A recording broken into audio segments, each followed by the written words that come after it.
Welcome. This is TarHeel247, a UNC basketball podcast. Make sure to like, share, and subscribe to the channel. I want to introduce my guy, my roommate, Justin Watts. But before we get into it, this is going to be a little bit of a different type of episode. This is our first viewer, listener mailbag episode. I'm going to be answering questions submitted by subscribers on TarHeel247.com, through the message boards, however you get your questions in. If you'd like to get the latest on anything Tar Heel Athletics, go to TarHeel247.com and subscribe. This is going to be flipping now. Jay, you asked me the questions. You ready? Yeah, I'm ready, man. It's my first time asking you questions like this, man. So I'm actually eager and ready to hear your responses to some of them. But this is a new seat for me. So let's kick it off, bro. Let's do it. Come on. Let's. All right, what's the first question? Yeah. Man, you got a couple in here, man. I went over a couple of them, and they're pretty good. The first one's from Kevin Ryan. What was the biggest factor in your decision to choose Carolina during the recruiting process? I think it was just me getting around the guys and the coaching staff and the family, the Carolina family, and just seeing how of a close-knit situation it was. Wasn't any hating. There wasn't anybody, upset or jealous, which is what I dealt with a lot of times, being the kind of like the number one power forward, top 5 prospect. Sometimes a little tension when I walk in there because the coaching staff may have been giving me a little more attention, or, hey, I might be coming to take someone's job. So Carolina, it was the complete opposite. It was all love from day one. It was a perfect fit for me. I wanted to commit the day I left campus, but I had to wait. But it was an easy choice. Yeah, I was there on your recruiting visit, so I know you were definitely a priority. And like you said, man, just those relationships, me and you still close to this day, as well as other teammates. For sure. So I want to piggyback off that with another question. It's from Hubert's Burner. We're not gonna dig too much into that, but it says, obviously you were a big time prospect out of high school, and recruiting is much different now than when you were a recruit. But how much money would you have made, or do you think you would have chased the bag more, or a place where you think the coach would have made the biggest impact on your relationship? It's a loaded question, bro. By the way, that was high level transition into the piggyback. I had to learn how to do that. Hey, man, Yeah. Okay. My bad. I got Okay, lucky today. I think I know probably the going rate for a top 5 guy. Number one, I was ranked the number one power forward. By most sites, I probably would have got a couple million out the gate. And so, I can't say I would have stayed or would have left. I might have left after a year after making $2 million because I made money, right? Like, hey, look, I made a little money. Time to go to the draft. I was kind of projected to be first round essentially for those 3 years. So, I probably would have stayed a couple years maybe and got out. Listen, if I would have had millions in my bank account or had made a lot of money the sophomore year, I would have definitely left. But it was a lockout, so I didn't have any money. So I probably would have ended up staying 2 and then going into the draft after my sophomore year. Okay. Yeah, I mean, I think you always talked about it with me as well. You know what I mean? Yeah, for sure. It definitely would have been different for sure. Yeah. But with that lockout, yeah, that does change a few things as well. I mean, you got to think about this, Easy. That's Ed Davis. For people don't know at home, Easy would have probably left after his first year had he made probably enough money, right? And then for us, the reason we stayed, we're going to be really good, but also it was going to be a lockout. We don't have to take care of ourselves until the season started. We don't have to take out loans, and it just wasn't a good situation for us. But had the NIL been in place, that team would have been blown up. Everybody would have left. Right, for sure. We were living off Pell Grant checks back then. We won't get no bag for sure. Like Harrison, me, Z would have been getting paid, right? You would have been getting some money to you probably would have left, or you would have stepped into a major role because your team had left. So it's so interesting. I'm glad it was like it was though, man. I enjoyed it. Yeah, I definitely enjoyed it. I wouldn't change anything.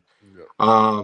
As far as an interesting question, I think I want to know the answer to this as well. Who did you want to dunk on most in the ACC during your span, and why? This is from Hill. Anybody on NC State? I wanted to catch CJ Leslie or Richard Howell. I just, they just had a little arrogance to them, like, I just didn't enjoy it. And but then I see the NC State red, I just get angry. So I wanted to catch someone on NC State, because I saw how much us, excuse my language, whooping their ass meant to Coach Williams. So Right. I wanted to catch someone on State. So at the time it was like C.J. Leslie, Richard Howell was the guys there. Deshaun Painter, I think, was there, but that was my guy. Yeah. That was my guy. Yeah. That was my guy. But DP. anybody on NC State, I was trying to get. Okay, cool. I Yeah. thought it would have been I thought personally maybe NC State red, Maryland red. Maybe you can't tell the difference when you playing. But I remember we almost got into it because you called I think it was you called Lynn with the Yeah, left Lynn. and got into it with him a little bit after the in the line. I remember we got into it a little bit. So Yeah. Um, I mean, you were passionate about that one. it, So it I was it thought was maybe that was gonna it be it. it was so instinctive because if you run that clip back, what I'm saying, if you run the clip back, Kendall just threw me a crazy dime, and it was just like just instinctive I to gotta go catch and punch finish it. this. Yeah, like I wasn't even thinking, like it was just a basketball instinct for me to go punch him, especially when I looked up and I seen him loading up. Like, you know how I go, like basketball is quick. Like, I saw him loading up, ready to go. So I said, okay, this what we doing? Say less. Right. Let me go finish my breakfast. Yeah, let me go finish my breakfast. Like, why is he sizing me up like he about to do something over here? And that's what happened. No, for sure, for sure. But yeah, I thought that would have been it. But yeah, the NC State one makes sense. So Yeah, we know Coach Williams doesn't like them at all. for sure. It's as far as staying on that year, because I know that was the year, the 2012 year, and everybody always has certain thoughts about that year. This is from T Shaw 1990. Shout out all the 90s babies. What did you say to Grant Gibbs when he kept slapping your wrist and you got in his face? That game, I had a wrist injury, and I mean, from the get go, every time I grabbed the ball, they were swiping. They were swiping at my wrist. They were not going for the ball. The ball's up here. My wrist is down here. They were slapping at my wrist the whole time. And I just got frustrated. And I didn't say anything. I might, you know what? I did say something to him, but I can't say what I said on here. It has something to do with putting hands on him, essentially, Right. to say, "Let's keep it calm."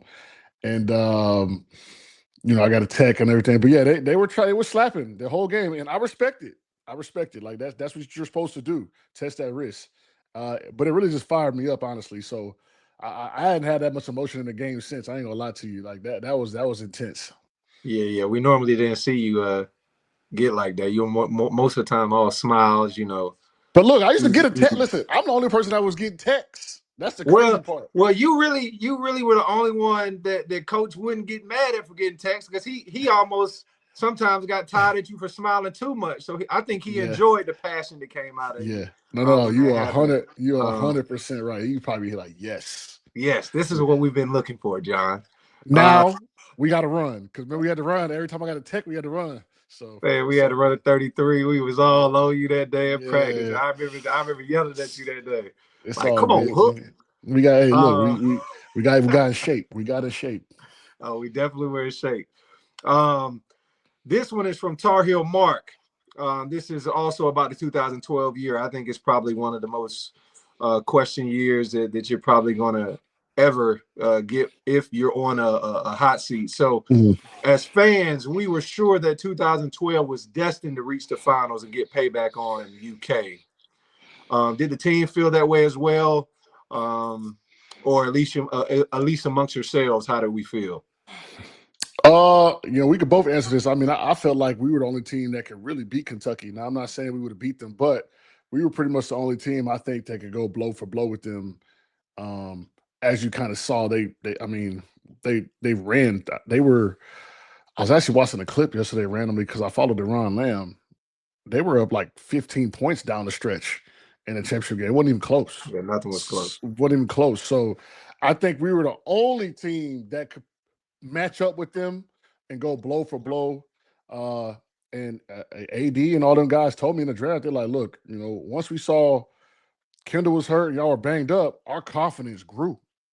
And so that's what kind of led them on the way to the championship.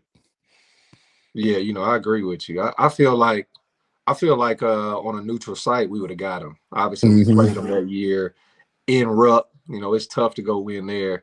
And it took a great defensive play by AD I to mean, save it took a defensive play, but also Deron Lamb had to hit the go ahead three. for We was sure. up two. For sure. Or no, yeah, we was up two, No, we and was up Deron 2. The Lamb, 3 hit him, it put him up yeah, 1. Yeah. and we were so stunned, we didn't even get the foul to extend the game. We were so shocked Bro, it's a at what tough shot happened. though. Yeah. So But yeah, I think we it get him on a happens neutral floor. I for sure. definitely think, earlier that year we played him at Carolina, we'd have probably beat him. And then but I like the fact that we were going to match up with him again. And every year we played somebody and then we had to play him again. If they had came to the house, we struggled to beat them. So I think we would have been fired up to play him. And it For definitely sure. matched up well. All right, let's skip ahead to, after that year, obviously you go pro, right? And then, Milwaukee. And then you get a chance to play with the Greek Freak, man. This is from McGlove. He said, "I'd like to hear about your experiences playing with Greek Freak, Giannis Antetokounmpo." Yeah, I got to see him literally as he came off the plane. I was in the gym by myself at the time. We didn't even have a head coach. So he comes in, and they tell us to play 1-on-1, and he couldn't get a shot off. Not because he wasn't able to, just he had never been played. He played, I think, in the second or third division in Greece. He just never seen that length and size in front of him. Um, Within 24 months, I couldn't do nothing with him. And so it's just a testament to his hard work. And I knew he was going to be good. And obviously, no one knew he was going to be MVP, Giannis, right? Champion MVP. But he was just so savvy at a young age. I just remember like he had all these little tricks, grabbing the hips and pulling the chairs. And when he would play, he would palm the ball and cross your, like he had all these little savvy things he would do. I'm like, all right, this kid's gonna be good. And then the day that everything flipped was we had J Kidd. He puts him down there with the bigs. He's 6'11". Giannis is like, I'm not a big man. Like, what are we doing? And J Kidd was like, all right, go with the guards. And he went down there with the guards, and the rest is history, literally. History. History. The rest is history. It's crazy because I think I came up there to work out with you a couple of times, and I remember he walked in and they were doing the measurements, and everybody was kind of like, you can hear him whisper in the background, like, "Yo, he gonna be the next." He couldn't speak a lick of English really well, Yeah. but I Yeah. remember you talking about him, seeing him in person. So yeah, that's dope that you Hey, saw that growth. look, his progression is crazy. I just to see him, and he's such a good person. He's family oriented to the max. He just wants to win. So um, it's good to kind of see his growth. I'm happy for him. Also, I got a promo too. If you like what you're listening to, make sure to check out TarHeel247.com. We've got a ton of great hoops and football content on the site, so check it out. Tell all your Tar Heel friends as well. TarHeel247.com. Bet. What's Y'all next? heard Talk him. to me. Let's really back into Tar Heel, Okay. Tar Heel Nation. Summer pro pickups. Mm-hmm. You know how I go. A lot of good stories. A lot of amazing things happen during those times when the cameras are off, cameras not around as much. This is from Tar Heel Lack. He says, "I always love to hear a good alumni versus current player story from summer pickup games. What's the most dominant individual performance you've seen? You don't have to give any names about the person that it happened on, but they want to know what's the most dominant you've seen." It happened on everybody, but not even close. I can only think of one time in my head. Rashad McCants, the anniversary year. I think it was the 75th anniversary or something like that, or silver, whatever it was. Where all the players came back and everyone was in the gym playing pickup. 100. You talking about the 100-year Was it anniversary? 100? Okay, where we had the silver jerseys. Okay, yeah. So everyone came back to play pickup. This was kind of like right before the season, right? Like this was like almost during the season. And I saw Rashad McCants dominate. When I say dominate, um, I seen we were playing against him. I think we were playing against him, and he scored 7 straight points, 7 straight, Oh, and and it sounds like light, but you gotta understand this is like us, all the pros, Shamam, Ray, all these guys, Jawad, like Marv. You got Harrison, you got the young fellas. Like he was the best player in the gym. It was not even close. And so that day, when I saw how talented he was offensively, it blew my mind. Him moving at his own speed, his own pace, and like I said, the games are the seven all ones. He scored 7 straight points, and they weren't all twos.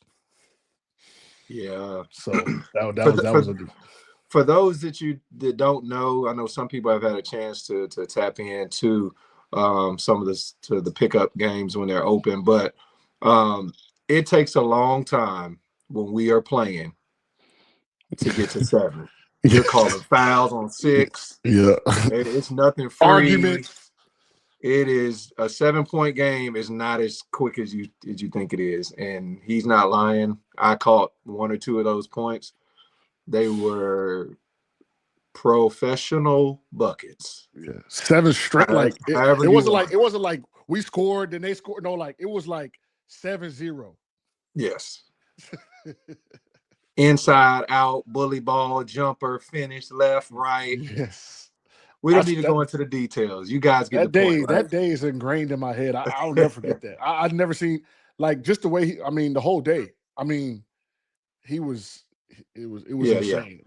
It was insane. Yeah, we didn't they made sure we didn't win much that day. Yeah. Let's keep it that way. Um this message is from Donald's Jumper. Shout out Donald Williams. This got to be a Donald Williams account. Um, shout out Donald Williams. I'm also a firm believer that if ACC Player of the Year has their jersey honored, a 2-time ACC Defensive Player of the Year should as well. How do you feel about that, man? It's no precedent, right? Like I think I'm the only defensive player of the year to ever be in Carolina. So there's not even a what do you call it? There's nothing there for me to like. I'm the first, so I guess I just got to take the L until somebody start winning and they change the category because you know defense obviously isn't valued as offensive, and that just is what it is. But definitely something I actually saw that question. I thought about like, you know what? Should I like start a what do you call it? Where Petition? you sign a petition? Should I start a petition? Uh, but you know what? It's love though because you know what, Coach Williams, he loves me so much because I got defensive player of the year a couple of times because he always says he never had a defensive player of the year guy. He never had a defensive guy. And so when all the pictures are on the walls and stuff like that, he's like, "We got to keep you on there, son. We can't. We got to value defense around here." So I'm happy that I got the award, and yeah, maybe who knows? Hey, look, do a petition, see if that works. But hey, that's that right there. By the way, that's the trophy right there. So yeah, Hey, it's only one. Like you said, it's only one. So it's definitely a league of your own. It's got to I mean mean, something, right? I think Vsar, Seth, even Caleb, like I think that guys can get that, man. It's just it's got to be a mindset. Like I think Seth Trimble is the best defender, perimeter defender in the ACC. For Why would sure. he? Why, he's got a chance, but I don't think he's thinking defensive player of the year. It's not sexy, So So if you ever see this, bro, this is Mr. John Henson challenging you, bro. yeah, This is man, come challenge join for us. the year. Go get that I don't want to be defensive the player of the only year defensive award. player of the year in Carolina history, man. I like how that looks on the books, but come on, somebody need to join me Hey, Seth, go get that DPOI, man. for sure. Um, Speaking of the team this year, this is from David Sisk. What do you think has to go right for Carolina to exceed preseason expectations this year? I think it's the perimeter. I've been hearing reports. I've seen it from reports from insiders, reports from people around the practice, around the program, the scrimmages. Perimeter. We've got to figure out what we're doing, how we're doing it and not turn the ball over. I think that's the biggest thing that everyone is worried about because the guards we have are very competent offensively, but they're not necessarily the type of guards that are going to maybe control the tempo and run the show. And we need to find a guy like that um, to come in and kind of calm everything down. That's the only thing I worry about. If they can figure out a perimeter, the sky's the limit for this team. Okay. Yeah, I think I agree with you on that. And that kind of goes into the next question as well from LB UNC1. With so much size on this year's team, how do you think this team will be able to run as well as press the Carolina traditional way? I think running is definitely something we want to do. We had bigger guys that ran, so they shouldn't have a problem. We had Big Z, who's bigger than He's probably one of the best running big men I've yeah, ever played with. yeah. He's bigger than Vsar, and not taller, but bigger. Right. And he's still 7 feet though, right? Right. And then you had me at the four, and we ran. So I don't see why they couldn't run. And hopefully that's still being instilled in the system because a lot of times last year you saw they started getting into that Carolina tempo when they were down. Mm-hmm. We would impose our will on the game that way where you either had to change your game or you had to run with us. And if you wanted to run with us, you was in trouble. So hopefully they can get back to imposing their style of play and not having to play catch up or we need to play this type of game or we need to slow it down. So yeah, imposing the will is something I want to see them do, especially from the big position. Okay. Yeah. This is an interesting one. And I think it's a good transition too, and then we'll bring it back to this year's team. But if you played in this new system that Huber has, how do you think your game would have been different, or what would have been the outcome? I feel like when I came in, I was shooting a little bit. Coach Williams wasn't the happiest about that, but as he gained confidence in me, he let me shoot a couple jumpers. But I think that I would be more perimeter oriented.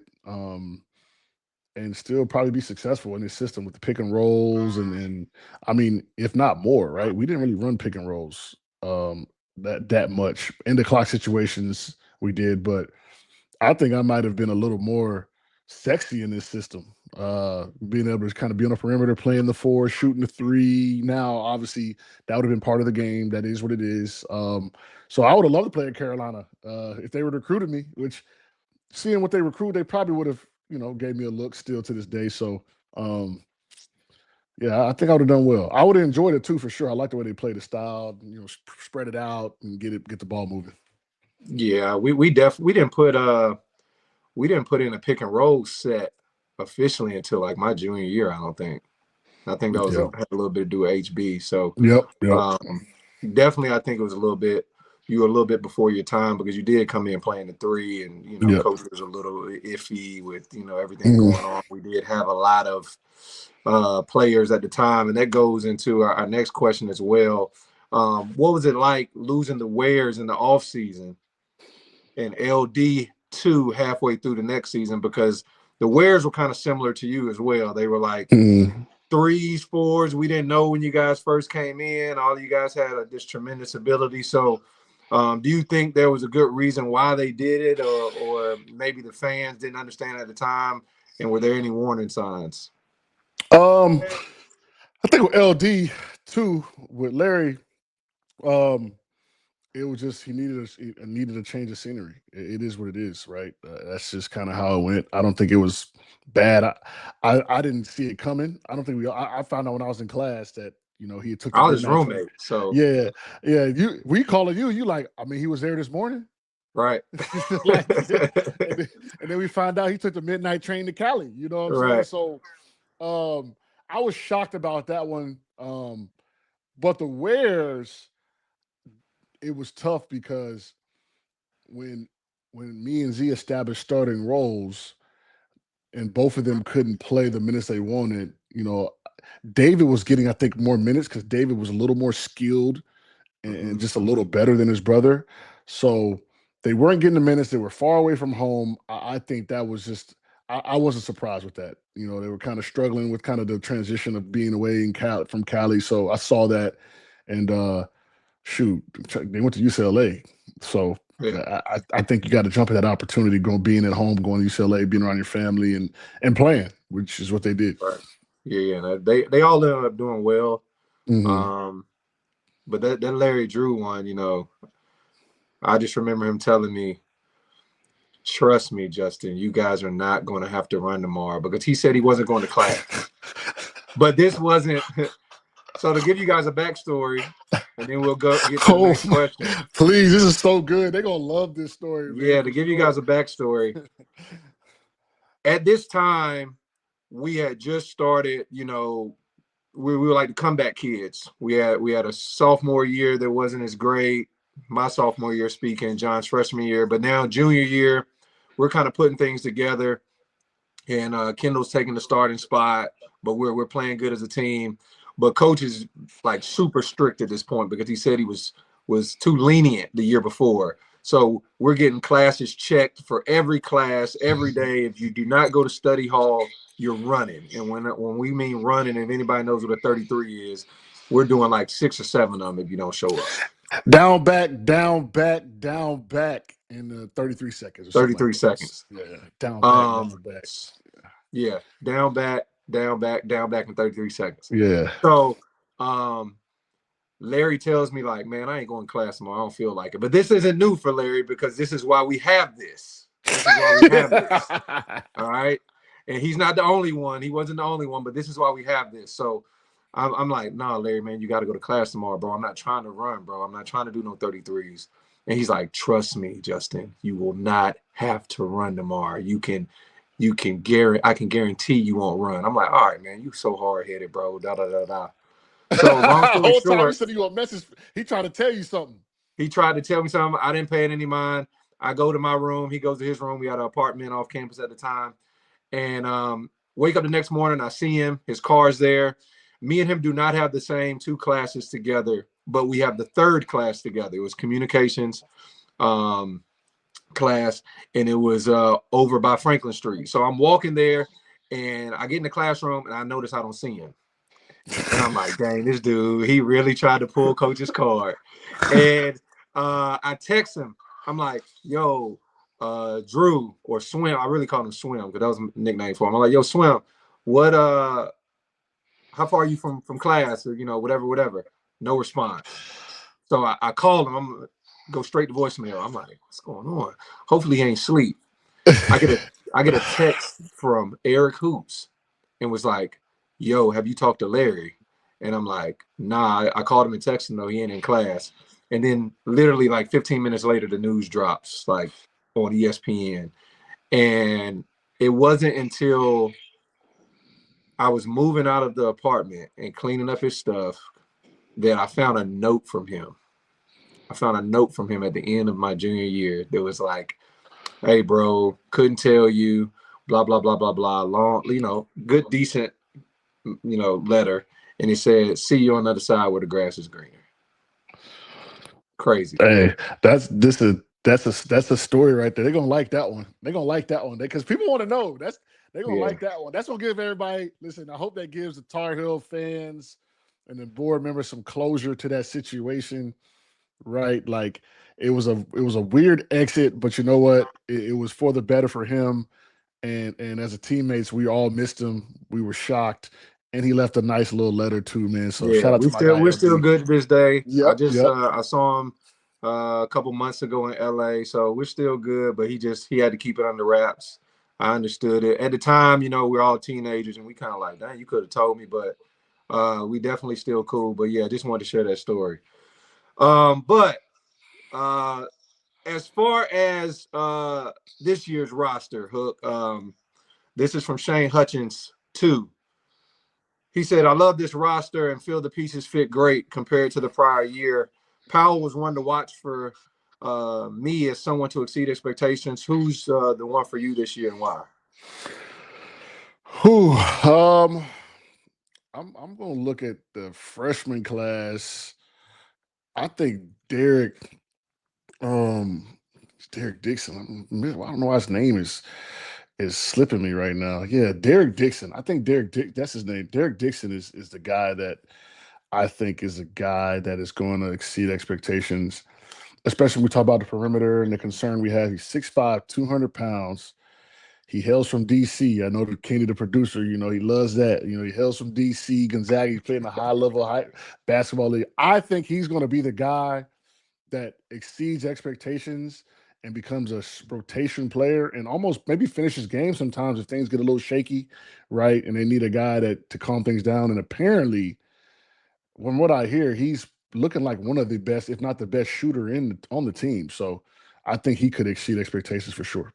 Yeah, I heard he's been shooting the lights out. That's all I've Yep. heard. So yeah, same here.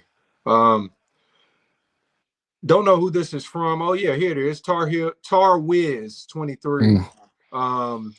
Do you see a return to the Carolina passing game in a sense this year due to personnel on the roster? This team seems to lack multiple drivers we have had recently, but has a plethora of shooters and ball movers with length.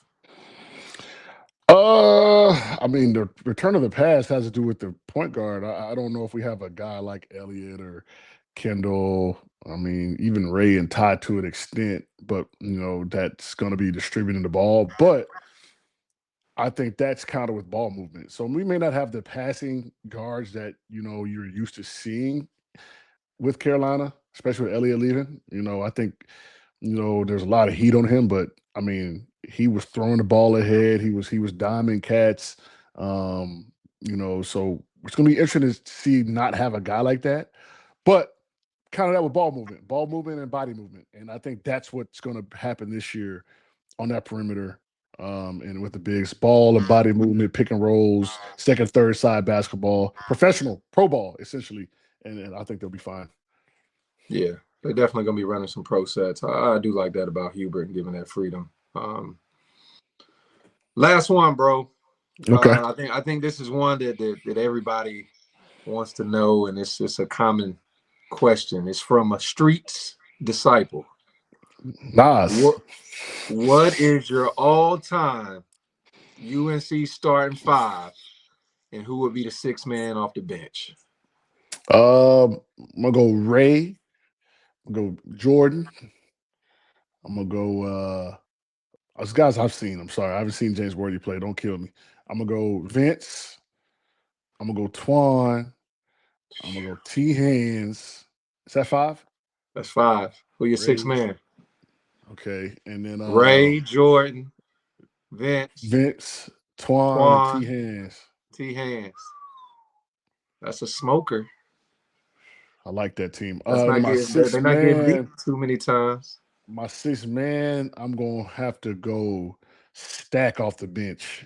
I'm gonna have to go Stack off the Ooh, bench because I know I'm putting together a team, right? Like I was gonna say she, but I don't think she cool coming off the bench, so I gotta go Stack, 6 man Jamal Crawford type role, right? right. Come in, your sixth starter playing 30 minutes a game. The Carolina way, because nobody playing 40. Nobody playing. If you playing Nobody 40, playing y'all 40. bad. Y'all bad. Right, If you playing right, 40, you won't be playing 40 long. I'm gonna tell you that right right, now. right, It'll be an early season for you. right, for sure. Well, man, that wraps it up, man. That's the last letter in the mailbag. I Appreciate appreciate you you. having me on, bro. Hey, look, man, appreciate you. And thanks for watching on YouTube and listening wherever you get your podcast. Be sure to check out TarHeel247.com for the latest wall-to-wall coverage of Carolina athletics. Love this episode. Hope you guys enjoyed it. I'll see you next time.